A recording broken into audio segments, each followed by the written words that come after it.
Welcome and good afternoon. We have just opened the doors to allow everybody in. So as you are getting in here and kind of looking around, make sure you can see my screen and that you can hear everybody okay. You should find a little chat feature onto the side. If you would go ahead and put in there where you are joining us from today, that will just let us know that you can hear us. And make sure to choose to panelists and attendees, which will let everybody see what it is that you are sharing with us.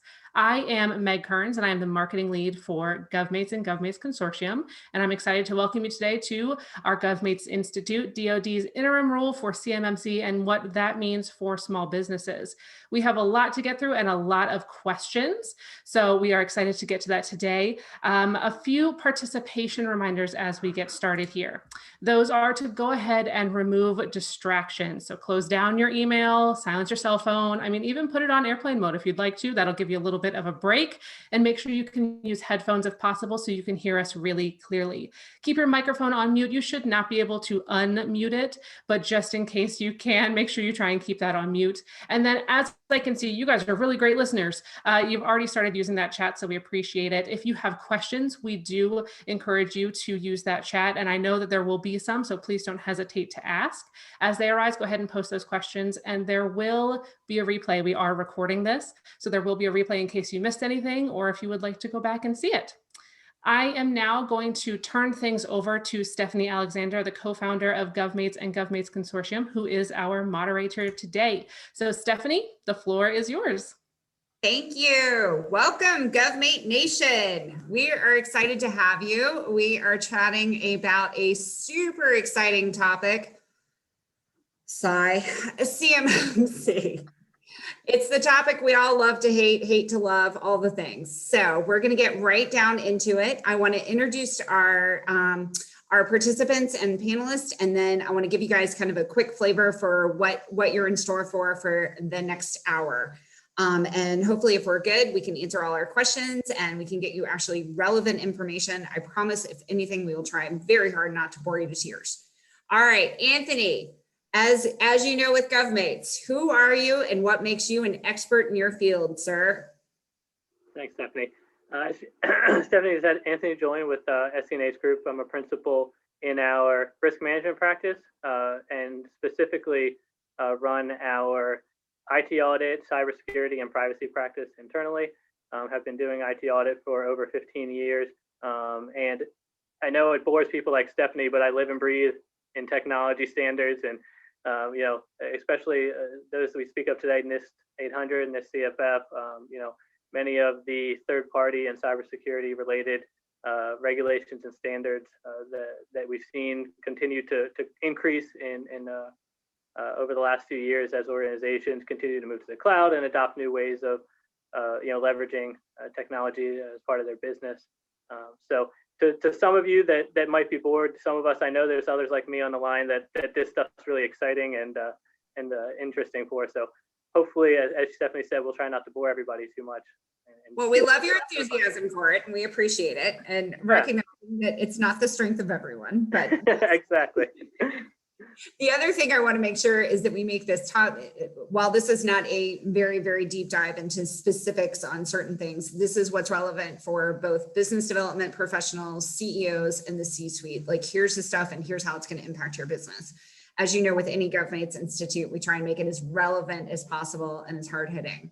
All right, Pete, who are you and what makes you an expert in your field? Who am I? And what makes me an expert, Existential question in 2020. Trial and error, that's what, like everyone else. So I'm Pete Rigoni. I work with Anthony at SC&H. I'm a director. I'm in the normal audit practice where we do financial statement audits, reviews, compilations, accounting system reviews, predominantly for government contractors, hence that's why I'm speaking here. I've been doing this a little bit longer than 15 years. You can almost double that, believe it or not. With strong concentration helping government contractors, especially smalls, minority-owned, veteran-owned, service-disabled, you name it, run the gamut.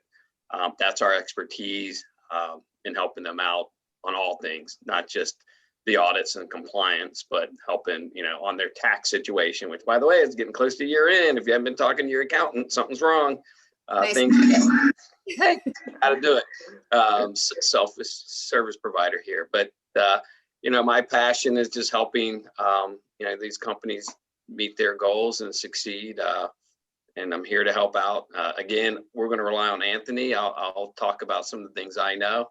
But really, Anthony's the star of the show here, and we do have a lot of good questions, and we do appreciate participants adding questions if we can get to them all as best we can.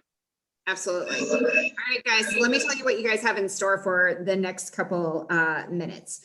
First, we're going to give you a really high level of what is CMMC. For those of you who have been living under a rock, this will give you like the Cliff Note version. We're going to talk a little bit about the drama, and don't wait for it at the end, because we're going to give you some insight into a great LinkedIn war that we would refer everyone to just for fun. But I want to give us a quick little, like, what is CMMC? We're not going to get too far into this. So those of you who are somewhat experts on this or have been taking it pretty seriously this year, don't worry, stick with us for the first 3 minutes. I promise it's not the 101 type of webinar tonight or today. And then we're going to get into the interim rule. So that is really where we're going to put the focus in terms of what has changed. I can tell you, these guys approached Katie and I, and when they told us, did you guys know this was effective December 1, blah, blah, blah. We were like, oh my gosh, we got to get this out to our govmates, because we want to make sure that you guys are on top of your game and you know what's going on. Then for anyone who has already submitted questions, which we truly appreciate, we're going to do a deep dive into questions. So this is not death by PowerPoint. That's super boring and no one cares. If you had questions, we are going to try to specifically answer them and make sure that you can recognize your questions. So Anthony has a list. He's got them kind of calibrated so that they're all in an easy to understand format. He's going to go through them and answer your questions. I would highly recommend that you get some great free advice on this webinar, because let's face it, that's what we all want. So please put in your questions into the Q&A and chat, or the chat feature, and Meg and I will try and do triage on the questions once we've kind of circled through those that have already emailed. If you actually emailed ahead of time, we're going to try and do our best to answer those first, because thank you for caring. And then we're going to go from there. All right, so we're going to get started right away. What is CMMC? I know the 101, again, not going to be something that we spend too much time on. Pete, you want to give us a little bit of background on kind of the drama that it Yeah, well, think about it. We're in 2020, right? The year that everyone wishes would end as soon as possible. The year that's never ending, but yeah. Yeah, and hope 2021 turns better. CMMC's cyber maturity certification, right? This came out, believe it or not, under the Obama administration. This was supposed to be effective for DoD contracts, all DoD contractors, 12/31/2017. Almost 3 years ago. And Anthony, you recall when this started coming out, we're like, they're not going to be ready. They're not even going to be close. And we tried to pick a date. Maybe 2020, maybe 2021. We're still not there. These interim rules that Anthony will get into, kind of get it. We're getting there, but we're nowhere close to where they wanted us to be and where we were supposed to be, with actual assessments and formal assessors. People able to come in and actually help a company or tell a company they are, quote, certified. Like, I can go in and do an accounting system certification and you get a report and we're done. And you can't even get that. So they have, finally, the government's come out with something that's actionable, that small contractors who are worried about finances and how to spend and what they're going to do, how they comply. There's at least a path now, and there's less ambiguity.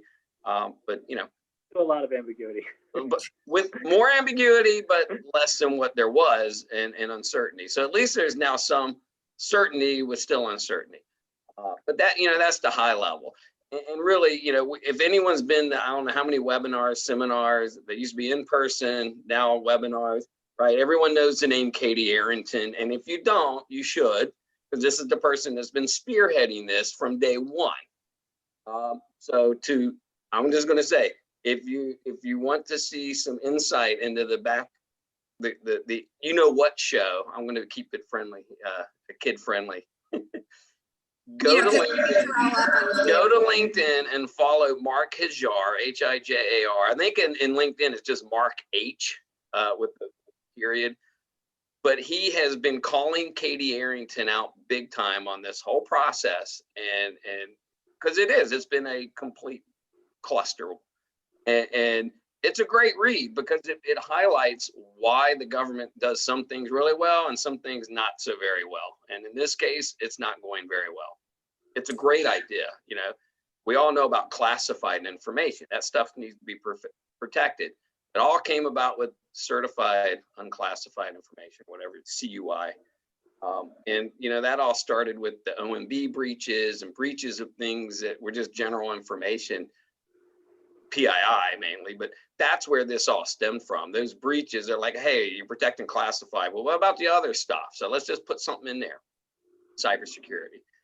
But go to LinkedIn, try to find those threads, and you'll get some back. I mean, look, We'll give you, for our audience, we will give accreditation board, they kicked out the head of the accreditation board. They basically got him out, and that was a Katie Arrington darling pick put on the board. But they can't pick assessors because they can't even keep their board together and understand what was going on. So I know I ramble a little bit, but that's the history. I'm cutting you off. So Okay. I'm gonna go, Anthony, go through your little slides and then let's dive into the Q&A. But you know, for everyone, Yeah, get their LinkedIn ready. And the Yes. quick and dirty, on CMMC, as Pete said, you know, it's a formal moving from, you know, an informal requirement from, you know, DFARS has been around for several years, the 7000, which required organizations to follow NIST 800 standard.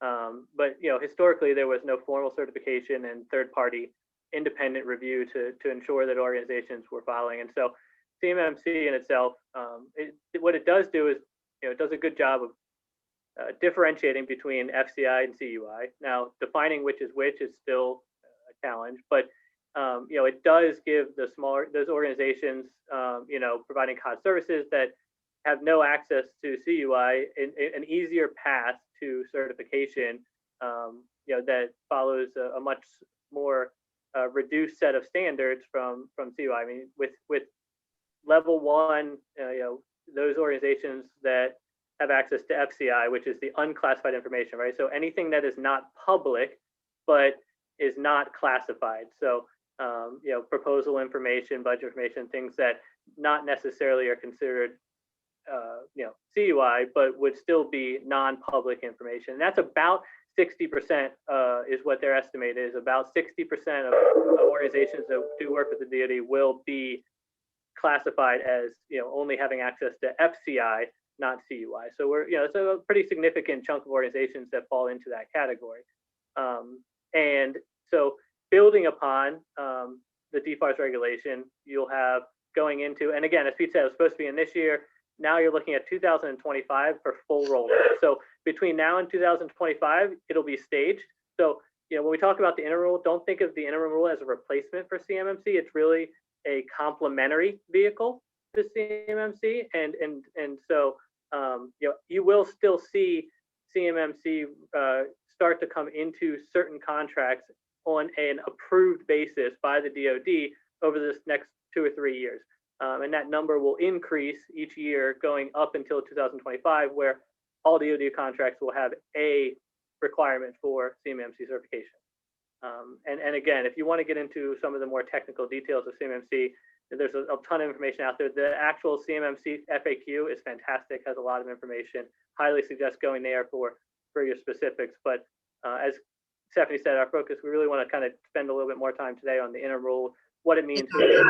Yeah. So we can jump right in. Okay, so first and foremost, you know, talking about what is the interim rule? So as Pete mentioned, you know, with the DoD knowing that CMMC has taken longer to roll out than they had expected, what they implemented was this interim rule, which is, as I said, you know, think of it as not in place of CMMC, not necessarily even competing with CMMC. It's really to complement CMMC. So where there was a requirement, you know, in contracts and otherwise for the DFARS regulation historically, you know, the new interim rule really is focused on ensuring that organizations are following following a minimum set of standards without an independent third-party certification or audit, right? So taking the DFARS regulation and maturing it to another level where now organizations going forward, so as Stephanie said, December 1st forward, any new contract and there's still a little bit of gray as to if it's a new contract with classified information, CUI, or all new contracts. Our anticipation is that there's a risk there that it will go beyond just contracts with classified information. And so any new proposal going forward as of December 1 will have an updated DFARS requirement that we mentioned before with 7012. And what that says is that you, as an organization, have to meet or do an assessment against NIST 800-171 and submit your score from that assessment to the database that's been set up, and that will be this fourth quarter going forward. Okay, wait a second, Anthony. Let me put you on pause. First off, I think we need to change the slide to the next one. Secondly, sure. Yes. Okay, thank you. Stay on track, buddy. Come on, let's go. All right, Anthony. Let me make sure I just heard you, because there was like blah blah blah CMMC, blah blah blah. Here's what I think I heard is holy shnikes, come December 1st, which was 9 days ago, we now have this new rule that is effective.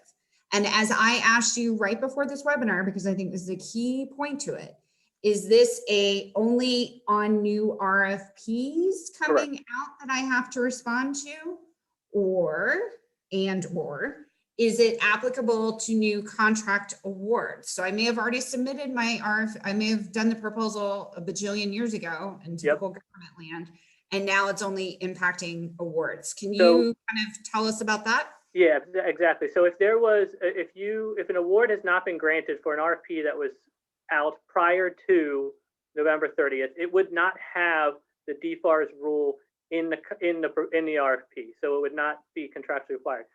So any new RFP starting December 1st or option, that's the other thing to consider, is that a new option to a previous contract will likely include the DFARS 7012 requirement. So if you are awaiting award for a contract from a proposal prior to November 30th, then it likely does not have the DFARS rule requirement in it, the interim rule requirement. Yeah, so anyone submitting on a new RFP issued after November 30th, they need to have this done if it falls under the DoD and DFARS. And by the way, there's a lot of people I'm sure listening who don't right now have DoD or work on DoD contracts. If you're wondering if this is going to get to the civilian agencies, absolutely. They're going to let DoD flesh it out just like anything else. And then it'll hit the civilian agencies. They're already talking about it. They're already putting things out there. I mean, the GSA schedule contract that went out, that Alliant that asked for the same kind of self-certification. It's out there. So don't think that just because you're not doing DoD, you've got to, you can push it off and ignore it. Right. So for our civilian agency type folks, you don't have to pay attention fourth quarter, but you've got to pay attention probably next year early, is what it sounds like. Yeah, and we talked about this earlier too, Stephanie, is the way I view CMMC is that it's really like your driver's license, right? So you can't get on the road without your driver's license, and CMMC certification will be the same thing going forward with contracts as it starts to roll out in 2025. You will not be able to propose on a contract without CMMC certification if it's in there. However, the DFARS rule is a little bit more unique in that the interim rule will be checked by contract services upon award, right? So it is not a requirement to propose and necessarily, but as you said before, you don't want to risk not being able to take action on a contract because you don't have your assessment in the portal, right? So they will be checking. So at this point, the interim rule requires that this assessment be done and the score be submitted. It is not part of at this point, a contract review process prior to award. It is a requirement for organizations to get award where the contract rule is stipulated in the contract that they have met this interim rule requirement. Okay, so BD professionals, if you have not already checked off and made sure that your team has done self-certification and has gone through and done the scorecard, the next RFPs that hit the street, you're going to see this and you're going to be behind the ball, right? Same thing with the CEOs. You need to be asking your team, have we done the self-certification? So let's talk about the scorecard. And Yeah, what does it entail, right? What are we really saying? Because I can self-certify all day long, anything.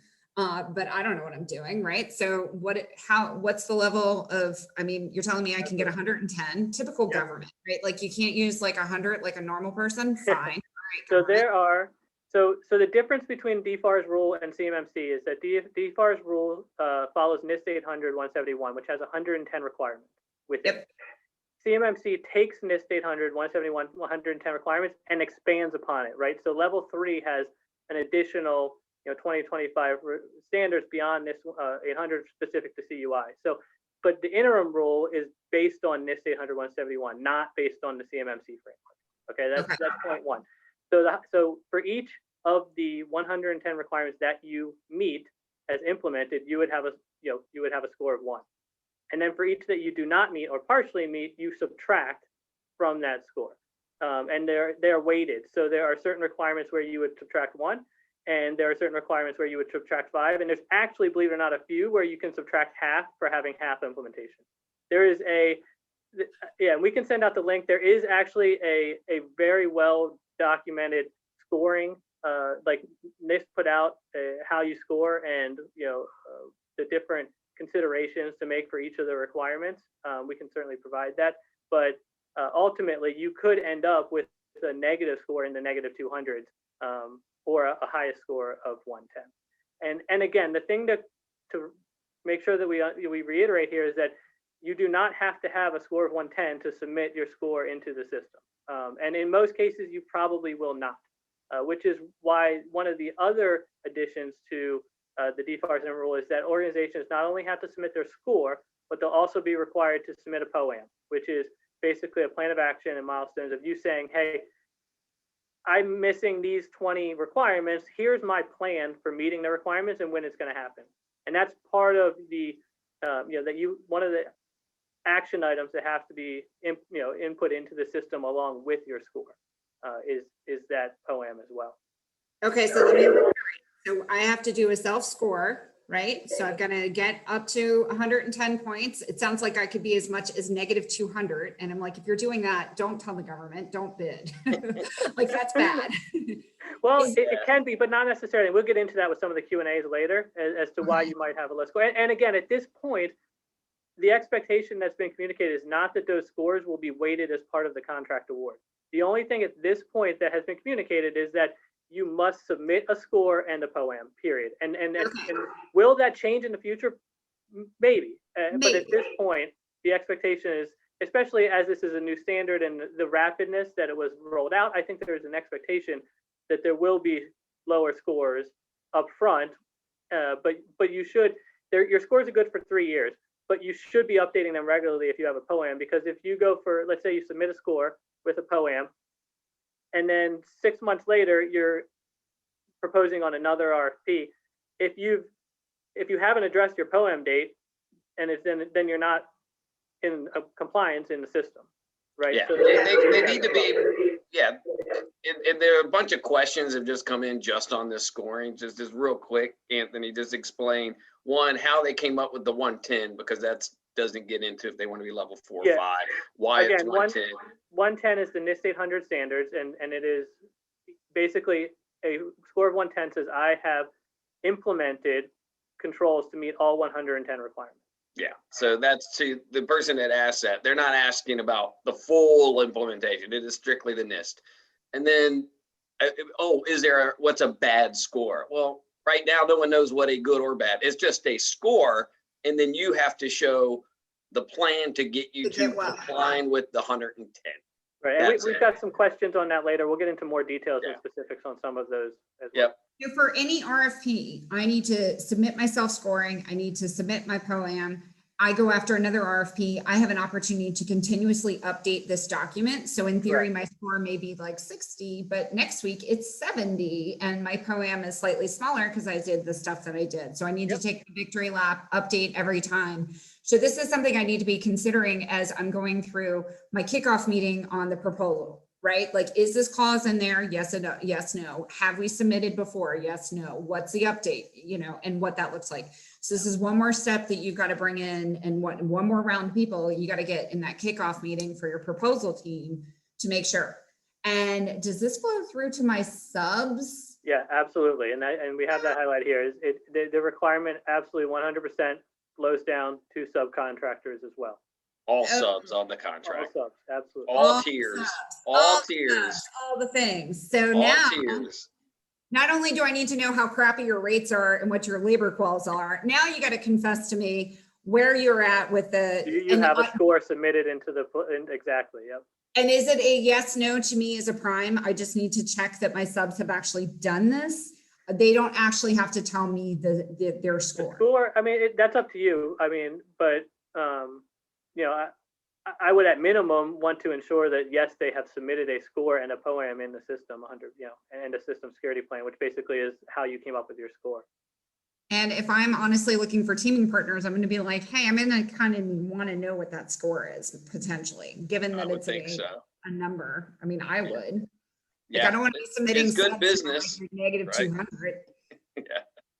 So yet another thing to consider as you're talking about teaming introductions and you're talking about your BD and pipeline plans for next year as you're going after these things. All right, should we go next slide? Yes, please, yep. All right. I think we've gone through some of this, but you tell us what we haven't hit, Anthony. Want to reiterate, you know, the most important factors right now, what you need to be considering, right? Which is, first and foremost, needing to know if you need to be compliant with this interim clause or not, right? And that's going to be primarily contractually based on RFPs. And you have to have someone who really knows what they're looking for and is reviewing every word of your RFP. Because if you miss this, it absolutely could cost you a significant opportunity. Will it be in every single RFP going forward? That's a question that's still unknown. And you know, if it's a very simple, you know, opportunity that does not have CUI, there's a chance it might not have this clause, but you need to be sure. That's, you know, ultimately. Error on the side for planning purposes. I mean, act like it's going to be in there, Yeah, right? be prepared to submit a self-assessment. Prepared that it's there. Okay. Right.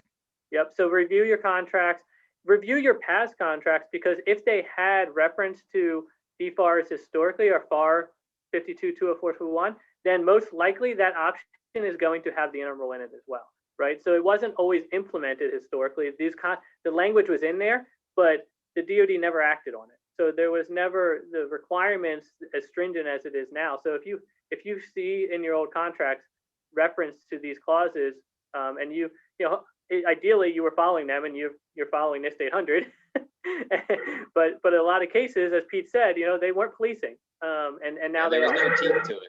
Yeah. Right. So not only is this applicable for any of our BD folks and our CEOs who are talking about teaming agreements and going forward on RFPs, this is also applicable for your contract shop as you get your next year's mod, your next year's funding, your next award, a new task order under an IDIQ, anything like that. You need to double check to see, because it's probably going to be in there. Therefore, you've got to also prepare and, you know, do this, register and submit your survey. Yeah, absolutely. That's Do I have the to other do it point there, multiple to register. One time fits all, right? Like if I've got it in there, nothing's changed. It's good for everything. It's good 3 for years. our teams. It's good for all the stuff for 3 years. Yeah. And then update only with good news, I think. So update as things, you know, as Well, you, and as your POAM date nears, because if you go past your POAM date and you haven't updated, then that can also put you out of compliance as well. All right. Good to know. Next slide. All right, so we've got right. questions now, and again, thank everybody for sending in questions ahead of time. We have a lot of them, and the content's fantastic. So we are going to spend time going through each of the questions that was submitted, and then once we go through those, we'll go back to the chat and, you know, based on time, answer as many as we can in the chat as well. Exactly. So bring on the questions, peeps. All right, Anthony, hit us with the people who were proactive, and good, God bless them for sending in their questions ahead of time. Yeah, and similar to the presentation, I'm going to hit on some of the like CMMC related ones early and then get into the interim rule as well. So we had a number of questions around what level of CMMC do I need to meet, right? So if your primary focus is on staffing, what do you need to meet? If you're doing software development, what level of CMMC do you need? You know, we had another saying, if you provide IT support or software cloud development, what level? So thinking about when you're looking forward, because yes, you know, there is the interim rule that you have to meet, but also CMMC certification will continue to roll out over the, you know, the next 3 years before, you know, being fully out implemented in 2025. The key is knowing and dealing with FCI and CUI. At the end of the level, it doesn't matter what service you provide, it matters what data you have access to, right? So any contract that deals with CUI is going to require a minimum of CMMC level 3. A contract dealing with FCI, which is about 60% of the known contracts or anticipated contracts, will only require level 1 certification. I don't foresee, I mean, there is level 2. It's really mostly like a stepping stone. There will be no contracts reliant on level 2.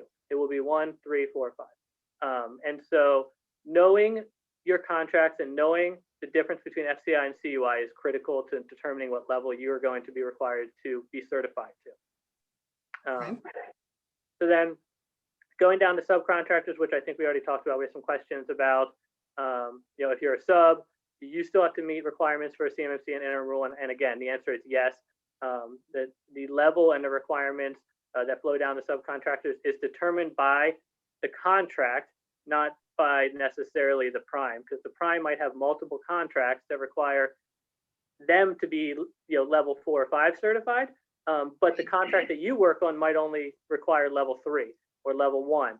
So yes, it flows down to subcontractors, but it is also based on the contracts that you're engaged with the prime. All right, so let me repeat that for our small business guys. Guys, if you've got one of the big tiers as your primes, please don't let them force you into level 4. Level 4, exactly. Yes, that's exactly the point. You can argue this point back to them, make sure that they know I only need to be at a 1 or a 3. Okay, because I don't want to see people having to go through this rigmarole if they don't need to, because it's extra cost, extra expense, etc. Significantly, yeah. I hate it when the big boys beat up on the small kids for this. So take it, big guys. All right. And that comes down to education again, knowing the difference between FCI, CUI, knowing your contracts. The more you know, the better you are in a position to save yourself time, energy, money, and et cetera. Exactly. All right, what else we got in questions? So sticking to cost, we had a question about, does the cost come out of the pockets of, you know, of the organization? And what has come out with CMMC, again, not DFARS, interim rule. CMMC certification is considered an allowable cost. And so allowable costs, obviously, can be specified in contract and can be billed to DoD. I know, you know, Pete and Stephanie, you guys can probably speak more to allowable costs than I can, but what I can tell you is CMMC certification, the process and cost of CMMC certification is considered an allowable cost. Yeah, so at the end of the day, you got to pay for it. If you're the contractor, you got to pay for it up front. There's no pot of money out there to fund your compliance. If that's the, I think that's the question is, hey, is there money out there that I can go get to pay for it? No, you got to pay for it. You got to pony up. And then if you're on cost plus, you get reimbursed, or you build it into your T&M rates or even your FFP contract, but you're shelling out the dough to be compliant. From a cash flow perspective, absolutely. From a cash flow, right. Welcome to GovCon, right? Yep. Where we have endless rules and responsibilities and regulations that cost us more money as business owners. However, this is the cost of doing business with the government. Yes, I would also argue that your costs are, so if you're putting it in like G&A or something like that, then every freaking bid that you've done and submitted and are executing on now, which are firm fixed price or T&M, I mean, you're kind of a little bit screwed because now your indirects are going up, right? And so the only positive ray of sunshine in 2020 is that everybody's doing it. So in theory, we're all going up. We all cost more money. Shocking. All right, Anthony, what else we got? So we had a couple questions specifically on actually filling out the self-assessment and applicability of certain requirements. So one was around use of removable media and, you know, basically the applicability of saying, hey, we don't allow these things. We don't there's no way we can implement a control that meets these because of our environment. Do we mark implemented, or does that mean NA? Is there an NA? And if we use Google Workspace or other third-party service providers, and they meet the standards, like, do we inherently meet those standards? And there's actually, it's a great question because it's specifically addressed in the score guidance that I mentioned. And one of the things is, I'll start with, there is no NA. It's implemented or it's not. So it's, you get the point or you subtract the points. There's no NA unless you get DoD approved exemption from a specific requirement. So you must be fully compliant with the requirement to mark it as implemented in your current state. Now, with that said, there are absolutely certain requirements where a cloud service or an MSP, a Google, will meet those requirements for you. It's not yes, the use of certain third parties can assist in meeting implementation for some of these requirements. And again, we'll send out the link to the plan that speaks to those specifically. And even more so, it specifically talks about remote access as one of the areas where you can receive the points based on not having a control. It's very specific and detailed how that's addressed. And there's a number of other ones like that. So it's within the NIST guidance in the most recent version, the edits are very clear, and it states, for this requirement, do not subtract points if remote access is not permitted. It's clear as day in there. Same thing for wireless access. It spells out, do not subtract points if wireless access is not permitted. So, knowing how to score and how to perform these assessments is critical, because if you don't understand the requirements and how they're applicable to your environment, you could end up subtracting. These are 5-point scores, right? So, you've got 7 or 8 of these that you end up thinking you don't have implemented, and you subtract 40 points from your score. That can look very different than if you had done it the right way. So, make sure you do homework. Make sure you read the guidance. Make sure you get reach out for assistance if you don't understand or you don't have the specialties in house to perform this. So that's a good point, Anthony. So, you can do this by yourself, absolutely. Just like you can go get your own GSA schedule if you wanted to, and that's fine. And some people really choose it the DIY, and that's cool. But then there's also, for those of us who are like, I am not an expert on getting a GSA schedule. Speaking of which, if you need one, I have a perfect person who's actually participating. Or if you need someone to help you with the assessment themselves, like to walk you through the assessment, you can go out and get a third party who, is doing this for a living, versus me trying to interpret what the heck these 110 points are and where I fall in, and potentially underscoring myself, or maybe even worse, overscoring myself. And then I've oversold it a little bit, and then I might be in trouble. Well, what's important with that is that you're not only submitting a score, you're submitting your system security plan, which they call SSP, which is basically how you determine your score. So it's not just a blanket score. You do support your score. I can't just do check marks and say, sure, right, that sounds good, and get this damn proposal off my desk and be done with this. No. Correct. Exactly. There's a plan, and there's oh God, this is awful. All right, Anthony, what other question? What other horrific things do you have to tell us? So there's a question about, basically, again, the DFARS interim rule being a stepping stone towards CMMC, and does the interim rule contribute in any other way to CMMC? And the answer is, again, what we talked about before, they're meant to be complementary, not contingent. And so CMMC, meeting the DFARS interim rule, if you have the requirement of being CMMC level 3 certified, it is a great stepping stone, because it does get you 80% of the way there, right? So where CMMC builds on this standard, it's very complementary in getting your organization close to CMMC level 3 certification. Yeah. So Anthony, so it seems like that one question is like, does it help? Well, it helps, but at the end of the day, once they finally have assessors and assessors come in, hopefully you've actually done what you put on the paper in the score sheet. Exactly. What you say you've done. Really, right? Well, yeah, absolutely. The accounting assessments and the Sprs assessments and all that. Welcome to GovCon, right? We like to assess things. And the other good thing about that is, like you said, Pete, if you're doing this, level 3 requires evidence of being managed, having managed controls, not just documented.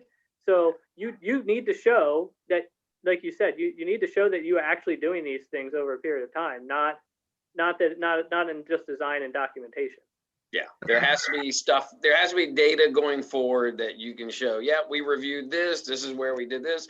Oh, we had a potential, we had an employee termination. We made sure they they were completely cut off the system, and here's when. All those type of things. You have to show that you're on top of it. Yep. And therefore you start and you can't finish, right? Like you have to continue. Yeah, there's no stop. I submitted a proposal and I'm good, and I never have to look at this again. Unfortunately, you got to keep going, right? The next question, there's a great question on it. Okay, if we're still waiting on CMMC audit, which, as Pete said, we don't have the auditors out, it hasn't, right. Does the interim assessment suffice as compliance? And the answer to that, again, is they are not contingent. They are separate, complementary. So it is all contractually based. You will see CMMC requirements start to roll out in contracts over the next 2 or 3 years, which they have to be approved by the DoD. But your interim rule, meeting the interim rule does not meet a CMMC certification if that's what's in the contract. So again, you have to really pay attention specifically to the contracts. I mean, they're going to be high profile, high risk contracts that are going to, where CMMC starts. But in the next, 12 to 18 months, you certainly could start to see it roll out we don't know the pace it's going to roll out, right? That's ultimately what you need to know, is that the interim rule does not replace CMMC certification if it's in a contract. Okay. It's a bridge. I look at it as a bridge to get to there. It's like get you to a point to where you're now really doing something, not just waiting for guidance. Here's something you need to do that gets you on the path to where now you're going to get assessed and when the CMMC certification, because that's right there, that's what's completely up in the air, as Anthony's point. We don't know. No one knows. They don't know. And they don't have a clue when they're going to get the assessors out and start doing the whole thing, right? Yeah, and these companies that are calling, and by the way, if anyone's calling themselves they're a CMMC assessor right now, well, no, they're not. Going through, there's some in a program. They're in a program, but right, they're in a program, but they're not out. They're not there yet, ready to go out and assess your system as a approved assessor. They're in a program. Okay. So it's the first wave of people are getting certified to be able to go out and do this as third parties. All right, Anthony, what other questions do you have from pregame? And then I want to we have so much going on in our chat box. I'm going to try and Great. So we've got, I've got one more pre-question. It's pretty long, so I won't read it all, but it does speak to what we talked about earlier, which is scoring for organizations that do not typically possess CUI, right? So if an organization is anticipating that they will need to be CMMC level 1 certified, how the hell do we fill out the interim rule requirements on a score of 110, which is significantly higher? Only think about it, only 17 of those 110 controls are going to be required for level 1 certification. So, good question. If you're only, if you only need to meet the 17 controls of basic cyber hygiene, what's the expectation as it relates to the interim rule and the scoring? And this is where we have a huge flaw in this is, as far as I see it, and a lot of the colleagues I've spoken with, this is the single biggest flaw in the interim rule right now, is that it is not addressed, right? So I mentioned before, we don't know if the interim rule is going to be included in every RFP going forward, or if only it's going to be included in RFPs with CUI. But you have to be prepared as an organization, if you come across an RFP that has it, that you are able to submit a score and knowing that it is probably going to be very low. And again, at this point, we don't expect that low score to impact the decision process, since it is supposed to be a check by contracting at the end of an award. But it's a major flaw. And right now it doesn't match up. This is where we have the biggest distinction between the interim rule and CMMC, because the level structure that's designed within CMMC does specify that subcontractors only providing costs don't need to be level 3. They need to be level 1 or level 2, and the requirements are very clear. It's not that clear in the interim rule. And so the best I can say is that, yes, you're going to have low scores.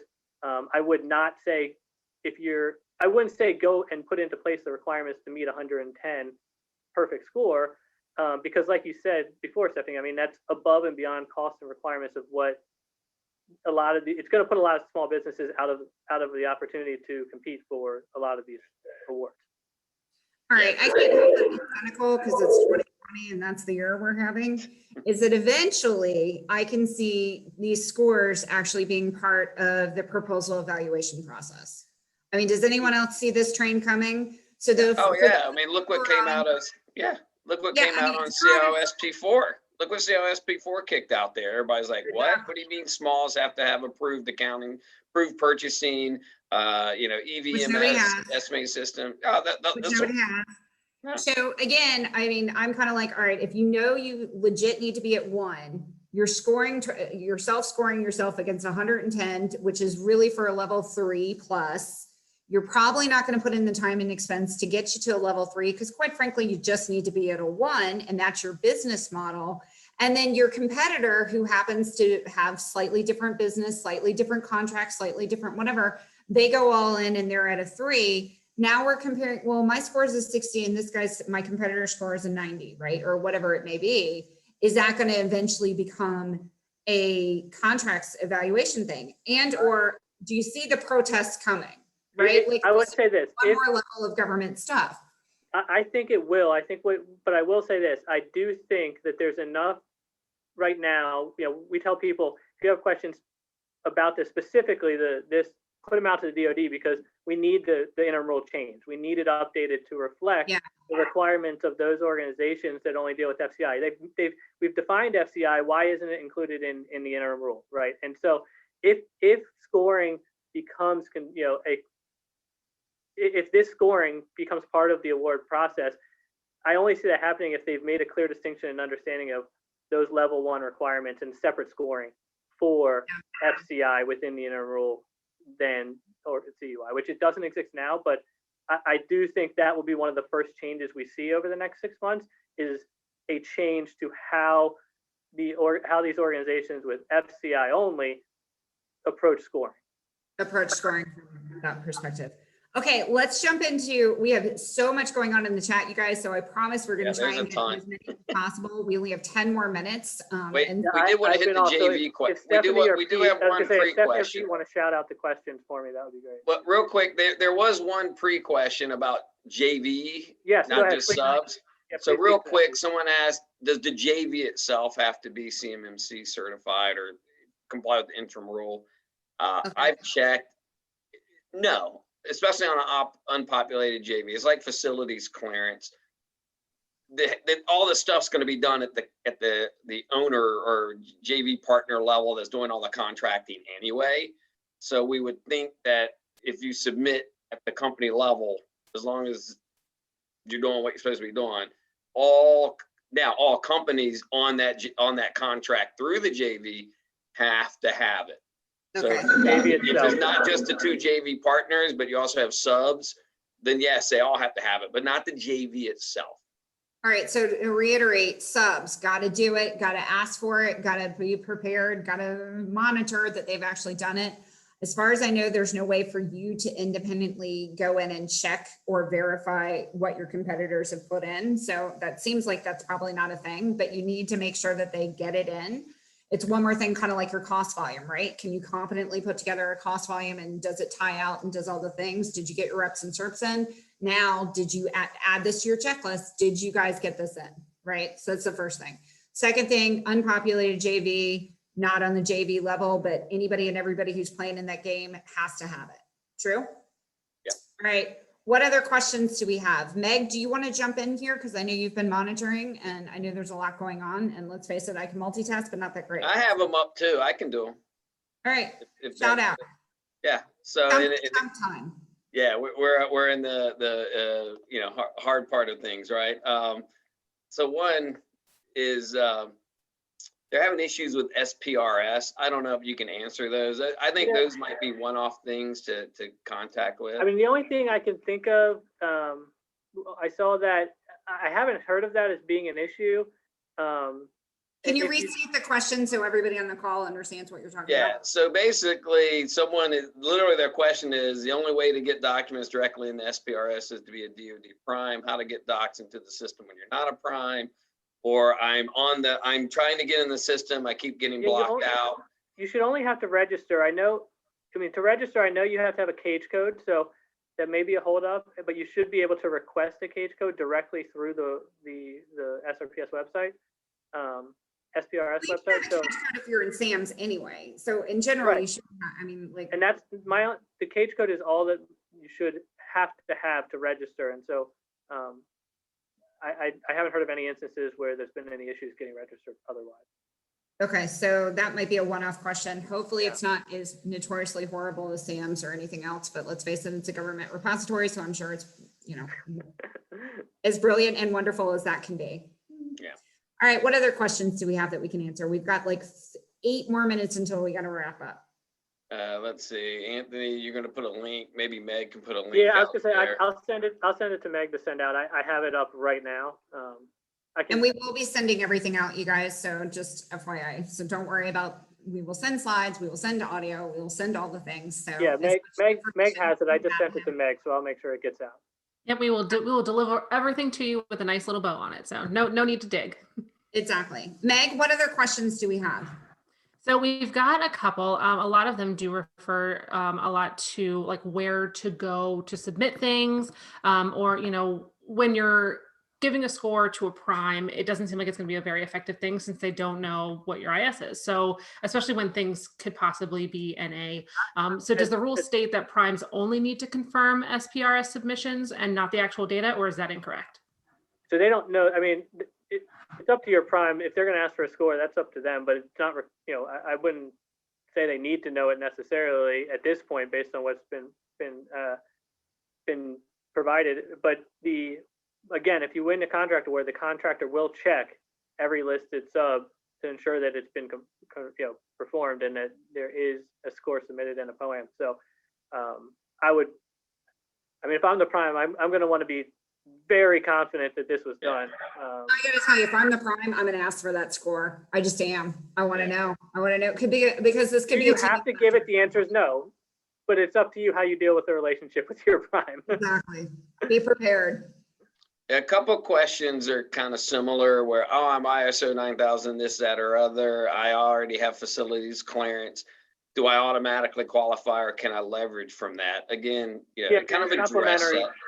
Again, it comes back to they're complementary. A lot of them are based off the same standards. NIST 800 is the backbone for many of those. So if you are certified in ISO or other, like it will put you significant in the way of there. It should be fairly easy to do the assessment, but it does not exempt you from it. Right. So lesson learned, you still have to do this, guys. Just because you have a couple other letters beside on your website doesn't mean that you can't do this. However, it will put you in a much better position and in theory will be a higher score based on the work that you already did. So take solace in the fact that you've already spent money on this and that you'll be spending more money to do more stuff and be writing your plans about it. Right. Yeah. Yeah. It's 2020. We're sarcastic these days. Right. Yeah. And one of the persons says they're having trouble uploading the POAM. So I don't know if you've been in the site, but that might be a one-off question if someone needs help with that. That's another government website. Shocker. Maybe not completely thought out yet. Yeah, exactly. This was, again, we can't reiterate like how rapidly this was introduced, and the expectation is that there will be hiccups. I think that's just with any other government. Yeah. Right. If you think it's going to go smoothly. And again, what we really need to send out, Pete mentioned it before, I highly recommend reading the LinkedIn conversation, Market Jar. And Market Jar. It's very entertaining as well as informative. Yeah, it is I informative. find the words entertaining and informative in CMMC. But it is it not? Isn't it, Stephanie? But yet it is. And Right. I actually was all over this because I'm just like, wow, this is happening on LinkedIn. This is funny. Yeah, it's government TMZ. It is Yeah. government TMZ. It is. It is. Now, one question deals with, in it kind of in my world, like approved purchasing system. You have to have 12 months of data to be able to even have to look at before DCMA will come out and say they can audit you. So assessors are apparently telling folks, hey, when we start the process and we're given the green light, they want at least 6 months of data or need to have 6 months of data. Not 12, but I've heard that they're being in the program that they're being, it's communicated that they should be looking for at least 6 months for, again, level 3. They're not level 1. Level 1 is just design, and you know, they're not looking for effectiveness of controls with level 1 certification. So that's a good level point. 3, yes. Start now and suck it up so you can start collecting the data so that when you do get, by the time the assessors actually get out from training and out and on the street, I believe that having the assessment will be a competitive advantage for a short amount of time, and then it'll become the thing that everybody has. So Right. what was the, Anthony, I think you told me 2025 was the year that everybody's supposed to have this done by? CMMC for certification will be, you know, the latest communication is that by 2025, every DoD contract or RFP will state what CMMC certification is required for that RFP. And between now and then, it'll roll out on a ad hoc basis and will need to be approved by DoD to be included in an RFP. Yeah. Okay. All right.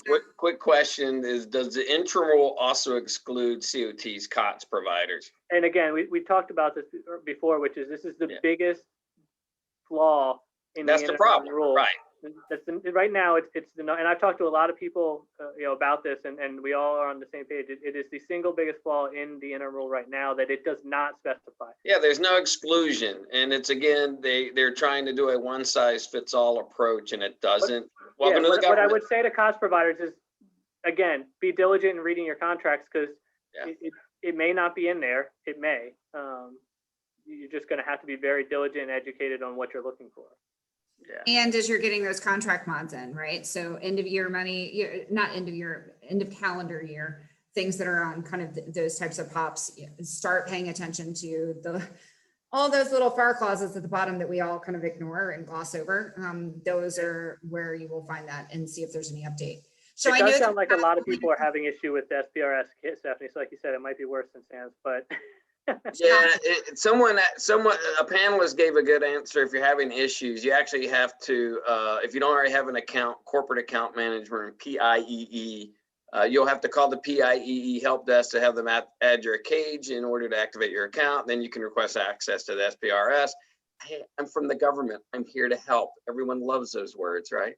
Yes. We are getting close to the wire. So I'm going to ask, someone did ask this question, and thank you. Can SC&H help with this CMMC stuff, you know, and who do they contact? Anthony or me? Anthony, that's the guy that's going to do everything. It's going to be Anthony. It's not me. If you need other stuff, me. I think Stephanie made a good point earlier. I mean, this is the interim rule itself is something that organizations can choose to do in-house. You do. And again, you do have to submit an SSP, not just a score. So if you don't have the resources, certainly looking to outside parties for guidance and assistance, perform the assessment is something that we do. With the CMMC side, again, as Pete said, we're not going to claim to be a certified assessor because nobody should, unless you're in the program, which some organizations are. But guidance, gap assessment, implementation, those types of things we're working with organizations on, ensuring that they have read their contracts, know what certification level they need, and are working towards meeting that so that, they're able to hit the ground running on an audit when it comes through on a contract. Otherwise known as, like I said previously, there are DIYers, and that's great and good on you. And then there are people who are just like, I just want to pay somebody to do this full time because I don't want to do it. And you guys are a great option for that. So we appreciate all of the information. Hopefully, GovMate, you have found this to be useful and helpful. I know for Katie and I, it was kind of like, holy shnikes, what's going on? We're a little ADD over here in 2020, and we've got a million things going on. So we wanted to make sure that this didn't fly by you guys and take you by surprise. I definitely want to make sure, like I said, BD professionals, CEOs, team partners. I mean, this influences almost everything. So make sure that you are considering it in your bid strategy, in your pipelining for next year, in your G&A, your cash flow input, all the rest of it. So definitely things to be considering. Thank everybody. Thank you all for joining us. Our next GovMates Institute is going to be on January 12th. It is on creating value in growing GovCons. So basically we all know you want to sell. So let's figure out how we can get a higher multiple as we do so. And we thank you again for your time today. Thank you, Anthony. Thank you, Pete. Thank you, Meg. Reach out. We'll be sending out a quick survey. I promise it'll take you less than a minute because we mentioned we're ADD and it's 2020. But we'd love to get your thoughts and feedback. And if you have any additional questions, by all means, please reach out to us. We will basically give Anthony all of them to answer and make him do all the work. So Yes. all right. Thank you, Stephanie and Katie and GovMates. What you two have put together is phenomenal. And I hope every contractor gets on your website and because I did a seminar and you had the FedEx head of small business basically say she uses GovMates to help get contractors and get subs because it's a great tool. So if you're not on it, you should be. And so for those who didn't want to join, you better join. So I'll say that. And I also we're here to help the small business community. You guys know exactly. You guys know that we're honest. You guys know that we're always going to put on some good information and make sure that it's high value. Because let's face it, we don't have time, we don't have energy, we don't have extra money. Right. So let's get down to business. What do we need to know? Again, thanks everybody for coming. I hope you're all doing well and have a great holiday season. Take some time off, get off the Zoom calls, get off the Teams calls, de-stress, everything. And let's kick ass in 2021. Thanks, guys. All right. Thanks. Take care, everyone.